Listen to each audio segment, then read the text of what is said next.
What's good, YouTube? It's your boy Nick, and I'm back with another video, as you can see. And before we get started, if this is your first time on my channel, please make sure you like this video if you like it.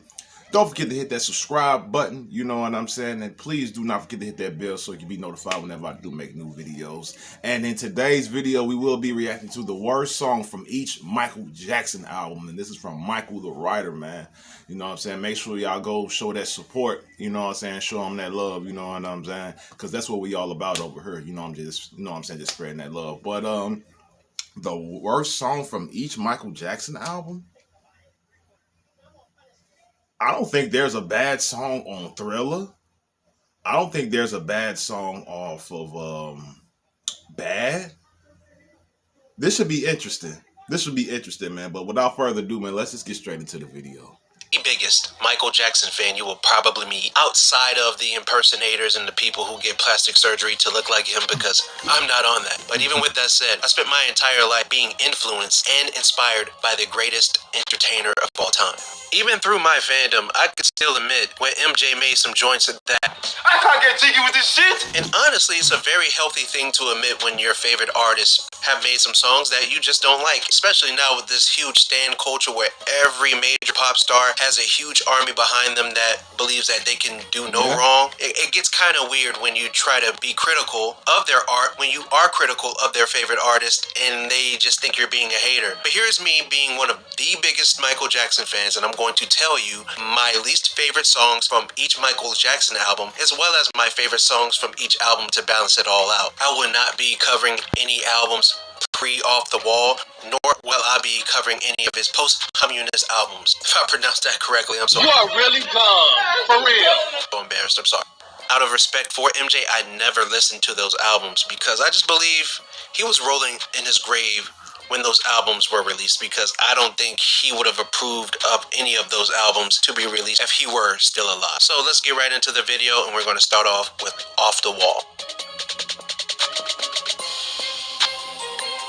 Off the Wall is arguably, by many of MJ fans, the best body of work he ever produced. And I completely understand, as it was MJ in his rawest, purest form as a solo artist. I always describe this album as Triumph ×2, where if you are familiar with the final album he cut with his brothers, it was the first album in their entire careers where they had full creative control over the songwriting, producing, and vocal arrangements. They created a complete...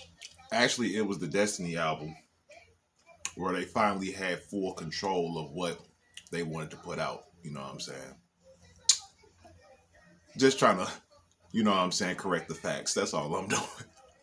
Masterpiece with that album. The world was introduced to Michael Jackson's creative potential as he floated through every single track, showing his vocal agility and maturity as a songwriter and vocalist. And then he took everything he learned from Triumph and implemented it into the Off the Wall album with the helps of Quincy Jones, Rod Temperton, and Stevie Wonder. And even with all of this said, it's nearly impossible for me to choose a top 3 from this album, but if I had to, it would have to be Rock With You, Off the Wall, and I Can't Help It. With honorable mention, it's The Falling in Love. Now, my least favorite song from this album has always been Girlfriend. I just listened to this song today to see if it grown on me in any type of way, and I hate it as much as I did when I was 10 years old. Girlfriend, I'm gonna tell your boyfriend, yeah. Girlfriend is the honeydew of a perfectly crafted fruit bowl, where I never understood why honeydew has to be a part of the best fruit bowls ever crafted by any grocery store or person, but it's always there ruining the entire vibe. I don't like honeydew, and a lot of times I don't like cantaloupe, but I deal with it. But honeydew is where I draw the line, and that's great. Never in my 34 years of living heard anyone say, man, I could use some good honeydew right now. Where's the fresh honeydew at? I love some. Just like I've never heard anyone say, put on Girlfriend by Michael Jackson. I love to funk that right now. Play that shit right now. Am I tripping? Am I the only person on the world that feels like this? Let me know in the comments. Honeydew. I mean, he's not lying, though. He's not lying. I agree with him. Because, like, Girlfriend is a song that I don't necessarily go to. It's not a go to for me. It's there, but it's a song that I don't go to. You know what I'm saying? Like I just don't. It's not something that I have to play. You know what I'm saying? But like Girlfriend is cool, but like it's not a go to for me. You know what I'm saying? Just based off my opinion. That's it. You know? You know? You That's and all. Girlfriend by Michael Jackson are the same exact thing. Next up is Thriller. There's nothing about this album I could has been a million already. So with that Not a said, my bad three song off favorite this tracks album. currently are The Lady of My Life, PYT, and Human Nature. It's very difficult for me to say that because Baby Be Mine is right there, and then also Wanna Be Starting Something is right there. Those songs have always been in rotation. You also have Billie Jean. How could I really choose? But one thing that has been consistent throughout my entire life is that Nature has been my favorite song off this album. This song means so much to me. I even penned a few poems inspired by this song. And here's one of them from my poetry collection, A Home for Lonely Souls, Volume 2. If you don't want to hear me read this poem, you can be a jerk and skip it. It won't hurt my feelings. Nah, It's bro, I okay. ain't But gonna here do it is. that. I'm How could gonna a listen. force so mighty sing so gracefully? Cascading down a channel to a path that appears to stretch for eternity. I yearn to embody the patience wind can't rush and the confidence waves can't shake. I crave for my heart to overflow with summer soft warmth and sea foam memories. After I sweep the mess of falling into pieces, I will feel at ease and fall to where peace is. Like the waterfall, I am in control. Even when my mind feels lost, my heart knows where to go. Honestly, there will be no more chasing rivers and lakes. I will embrace the odyssey of my waterfall dreams instead. Another thing that has been really consistent That was throughout good, my bro. entire life regarding the Thriller album, and I've always kept it to myself. I don't want people to cancel me over my take, but I'm gonna speak my truth. Thriller, the song, I've always had a love-hate relationship, not the video. I personally rarely listen to the Thriller song without having to watch the video. Sitting down listening to this song just doesn't I, I, I don't know. Like, I just can't feel it in any type of way. Yes, the bass line of the song is extremely similar to Give It To Me Baby by Rick James. It's a really cool song, funky and fun. But just to sit down and listen to it in any situation other than being at a Halloween party, I just really don't see a use for listening to it. And I must say, this might be my least favorite song off the album. And I know a lot of people are going to be pissed when they hear this because they're going to say The Girl Is Mine right there. Well, I always loved that song. That song was always an easy listen. It was fun, it was sweet, and I never disliked the song. Even if it was never my favorite song off the album. Thriller is definitely down there. I'm sorry. So boom. Cancel me if you want. I don't care. I do care.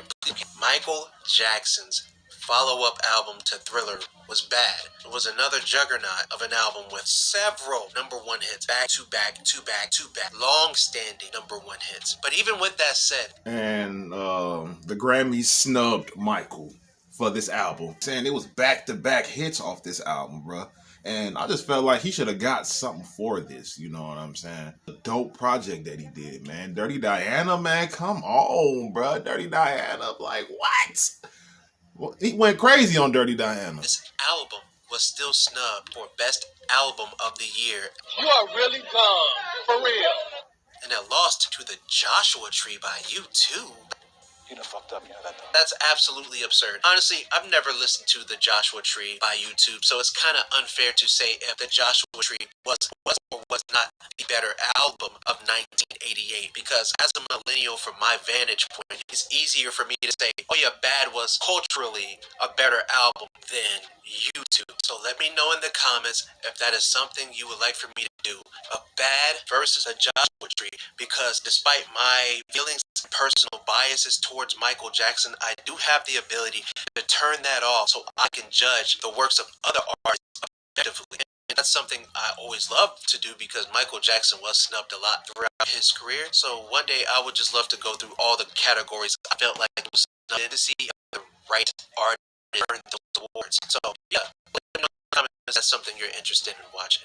So moving forward, my favorite songs off this album far is Liberian Girl, Another Part of Me, and Man in the Mirror. Honorable mentions, Speed Demon, The Way You Make Me Feel, and It's hard to pick my favorite songs off these albums. I'm not even gonna lie. It's absolutely wild how he was able to create such massive playlist of albums. It's crazy.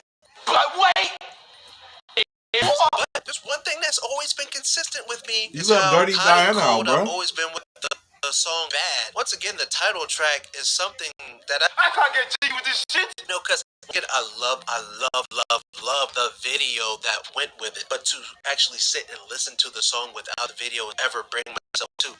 Even for a long time, Smooth Criminal was like that too. I never really listened to a song without watching the video. But as I've gotten older, I love the song on its own merit without the video, but Bad is something I just don't listen to at all. So this album, like, look at this track listing. You got The Way You Make Me Feel, Speed Demon, Liberian Girl, Just Good Friends, the feature with Stevie Wonder, Another Part of Me, Man in the Mirror, I Can't Stop Loving You, Dirty Diana, Leave Me Alone, Smooth Criminal. Like, give me a break, Bruh, MJ. You come just here. people Back hits, to Real talk, back to the Grammy bangers, talk. dog. I always wondered how the critics would have viewed this album if he was actually able to get Whitney Houston and Prince on the tracks that they were supposed to be featured on, which were Bad and I Just Can't Stop Loving You. Maybe he probably would have won Album of the Year for that, but next up is Dangerous, which is the greatest New Jack Swing album of all time. That's not even debatable. Earlier today, I had to go. And the reason I like this album too, not only because of the album cover. I love the album cover. Matter of fact, I did a video about the hidden messages behind this album cover, man. I'm gonna leave that video in the description box down below. I'm gonna leave the link down there. But like, the reason I like Dangerous because like he went to another direction with his music when it came to this album, and of course, New Jack Swing was definitely the thing at the time. It was a thing. It was a go-to. You know what I'm saying? Kind of put that R&B up in there, a little bit of hip hop too. You know what I'm saying? So that's why I feel like this album was different from from his previous albums because like he was just trying something new. You know what I'm saying? And I liked it. You know what I'm saying? I like Dangerous. I think Dangerous is a solid project as well. A lot of the songs that I kind of don't listen to as much as my favorite Michael Jackson songs, just to revisit them. And I realized that this album has no bad songs. This album has no really bad don't. songs. Not a single song on this track list I dislike. So if I had to choose the song that I like the least, it would probably have to be Keep the Faith. I don't, and even that, I just don't know if I can choose that in all fairness. My favorite songs off this album have always been Given to Me, Who Is It, and Heal the World. Honorable mentions, Dangerous. I also always love Jam and Why You Wanna Trip. As you can see, it's impossible for me to pick just 3 songs that I love the most off of each album. So it's kind of funny as I'm going through. It's just I can't do it. I can't pick just 3 songs. It's just whatever, bro. But with that being said, if I had to pick my least favorite song, you got, I don't know, it's just hard. So let's go to the next album. The next album is Michael Jackson's 1995 release, History, where it's a compilation of his #1 hits along with 15 original songs. The one thing that's funny about this album, I feel like this era is Michael Jackson's least talked about for whatever reason. Yeah, this era right here, the History era. When I was younger, I really didn't understand the History album. I didn't. I knew Scream and, you know, They Don't Care About Us. That was it. That was it. That's all I knew from it. I never really dug deep into the History album when I was younger. But then as I got a little bit older, I started to dig a little bit more into the History album. Michael was pissed. This was a pissed off Michael Jackson, bro. And then at the time, bro, like media was still, excuse my French, fucking with him. They was still fucking with him. Excuse my French, but like they was still messing with him, bro. You know what I'm saying? And then like he just had enough, bro. He just had enough, and he just had enough. Even in Scream, like he had enough, bro. You know what I'm saying? And even he even made a diss track. He even made a diss track on this album against. I think he was like was he like a senator for California or something? I think his name was like Tom Sheldon or something like that. that was trying to get Michael Jackson like arrested and being taken to prison and stuff like that. But like, yeah, man, this was a pissed off Michael Jackson. He was cussing. You know what I'm saying? We never heard Michael do that before, but like it was different. It was different, and then like this is the least talked about era when it comes to Michael Jackson. Reason I don't know because it once again had a lot of bangers on it. My favorite songs off this album: "Stranger in Moscow," "This Time Around," and "You Are Not Alone." My honorable mentions would be "Tabloid Junkie," "Earth Song," and "They Don't Care About Us." Michael was talking his shit throughout this entire album. He was pissed off. Yeah, I mean, he I was just said going that. against a lot with those allegations and whatnot. People calling him gay. You gay. You Right. gay. Y'all niggas are gay. People calling him a freak, and he lashed out and let people know how he was feeling throughout this album. So I don't understand why this album or this era seems to be so forgotten within his catalog, because this man was talking shit about and cursing at everybody. It was absolutely refreshing to hear Michael Jackson be legit angry throughout the entire album. But with that said, this album did produce my least favorite songs by Michael Jackson, and it's not even close. And this is so easy for me to say.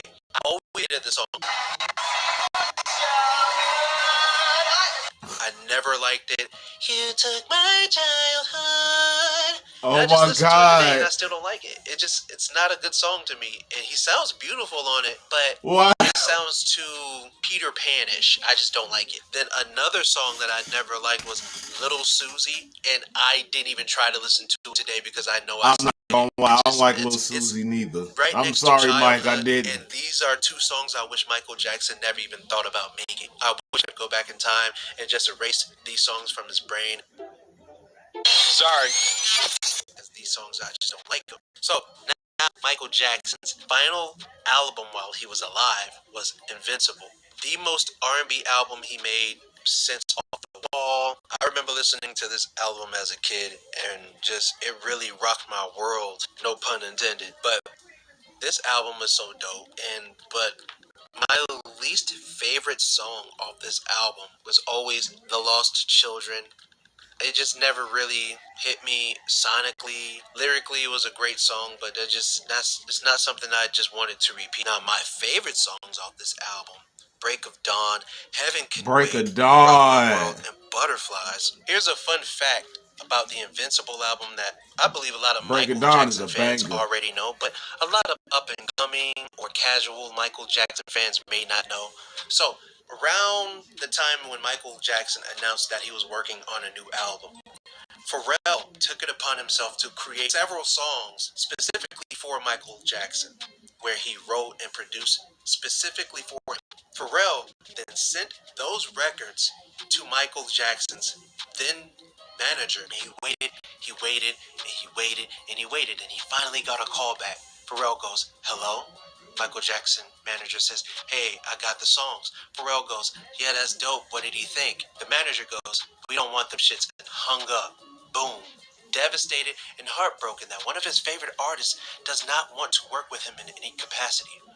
So, naturally, Pharrell gave those songs to the new solo artist, Justin Timberlake. Those songs eventually landed on Justin Timberlake's debut album, Justified. Side note, which is so funny, ever since that album dropped, I always had this deep connection with the album, and I never understood why it was always one of my favorite R&B albums of all time. And then when I found out about this fun fact a few years ago, it made complete sense. This album, or the bulk of it, was supposed to be a Michael Jackson album. Every song on this album that was produced and written by Pharrell was written for Michael Jackson. And I always imagined Michael Jackson singing some of these songs. And oh my God, I just like imagine, "I wanna rock your body Yup. this way." I Or could even definitely hear the song, Michael on one of my that. I favorite could songs off definitely hear him Justified, on that. which is still in my brain. "Beautiful days are long gone." Even though that was not written or produced Even by Cry Me a Pharrell, River. I could still imagine Michael Jackson on that song. And it's safe to assume that that song would have eventually landed into Michael Jackson's lap. "Beautiful days are long gone, I can't seem to breathe." Whenever you get the chance, listen to Justified by Justin Timberlake and try to hear Michael sing over those songs. It will blow your mind. It's so funny. Oh, back to the story. I'm sorry, I ramble a lot, but back to the story. After the Justified album was released, Pharrell gets a call. He goes, "Hello." On the other end, it goes, "Hi, Pharrell. This is Michael Jackson." Pharrell goes, "Yo, MJ, what's up? Like, what's good?" Shocked. He's shocked. MJ goes, "Oh my god, I absolutely love the records that you produced on the Justified album. Like, they're so beautiful. Like, I can't believe you did those songs." Pharrell goes, "Word? Like, I made those songs for you." Michael goes, "What? What do you mean? I never got them." Pharrell goes, "What? I sent those songs to your manager. You telling me you never heard them?" "No, I never heard those songs a day in my life." Pharrell, I beg your pardon? What? Bro, what are you talking about, man? No fucking way, boy. Boy, ain't no way, boy. Boy, ain't no way, boy. Boy, ain't no way, boy. Boy, ain't no way, boy. Boy, ain't no way, boy. Boy, ain't no fucking way, boy. Pharrell goes, "Oh, all right." Click. Just say a manager got fired. Exactly, bro. That's Exactly. a fun story. That's And exactly, bro. You mean to tell me that the manager never went to Michael and told him about this? But then the script flipped when Michael eventually liked the songs. So, yeah, I see why the manager got fired. I see why the manager got fired, because the manager didn't even get Michael's input about the songs the first time that Pharrell, you know what I'm saying, hit up Michael's manager. You know what I'm saying? Michael didn't even get a heads up. He didn't get to listen to anything, but that's crazy though, and I'm glad that he fired the manager. He deserves to be fired, because that's messed up, because that could have been some more hits that would have added to Michael Jackson's catalog, bro. That's crazy. with that being said, I'm going to take more of your time and I'm going to read a poem composed of Michael Jackson song I can titles straight hear that is him currently in singing. my poetry Rock collection, your body. The Beauty Behind My Darkness. And if you don't want to hear it, you can just go ahead and end the video right here. It's perfectly fine, but I think it's really fun. The beauty You give behind me my butterflies darkness. every time you smile. I'm speechless when you say, "Baby, be mine." The lady in my life till the day I die. But heaven can wait. On this earth, I gotta stay. Each day I pray that you will never fly away. Because you are not alone, my PYT. Give in to me. There's nothing in these hot streets but dirty Dianas and Billie Jeans. The way you make me feel makes me want to scream. The girl is mine. I can't help it, but remember the time you rocked my world and said, "You are my life." With my heart on a carousel, you spin me. On a slave to the rhythm of your heartbeat, I feel a good kind of weak when you speak to me. I gotta be there. I wanna be where you are. My feelings for you are off the wall. Baby, I can't stop loving you. I wouldn't even if I could. Cause goddamn, love never felt so good. So, let me know how many Michael Jackson song titles. Okay, that was hear okay. I in this like that, poem. bro. And thank you very much for sticking with me till the end. I'll see y'all next time. Have a blessed one. Also, I can't leave this video without demanding you all to hit that subscribe button, because it's kind of mandatory for YouTubers to say, right? Subscribe to our channel. Yeah, and also my birthday is literally around the corner. So if you would like to show some love, just send me $1 or $2 via Cash App to say, "Hey, I want you to go get some coffee" or something. Even though I don't drink coffee, but yeah, just show some love. Thank you all for the support. Have a good one. That was an interesting story about Pharrell, Michael's manager, and Michael. You know what I'm saying? I thought that was an interesting story, and the fact that Michael never got to hear those songs and they went straight to Justin Timberlake is kind of crazy, man, because just imagine if Michael would have actually got a chance to sing those songs, bro. Just imagine. Because I could hear him singing Rock Your Body. I could hear that. You know what I'm saying? But this was a decent video. You know what I'm saying? This was a decent video. And Girlfriend is not a go-to for me. Like I said, I don't go to Girlfriend to listen to it. I'm sorry, Michael RP, man. Girlfriend, Lil Susie, Childhood. Like, I'm sorry, Michael. I know those songs mean a lot to you, but like me personally, I just don't go to him to listen to him, you know what I'm saying? You know, but anyway, man, I'm gonna end the video right there. Make sure y'all go subscribe to Micheal the Writer, show him that love, and make sure you guys subscribe to my channel as well, you know what I'm saying? I know I've been gone for a nice minute, you know what I'm saying? I would talk about that, but I could say that for another video, you know what I'm saying? But I've been your boy Nick, and I'll see y'all in the next video, bruh. Peace.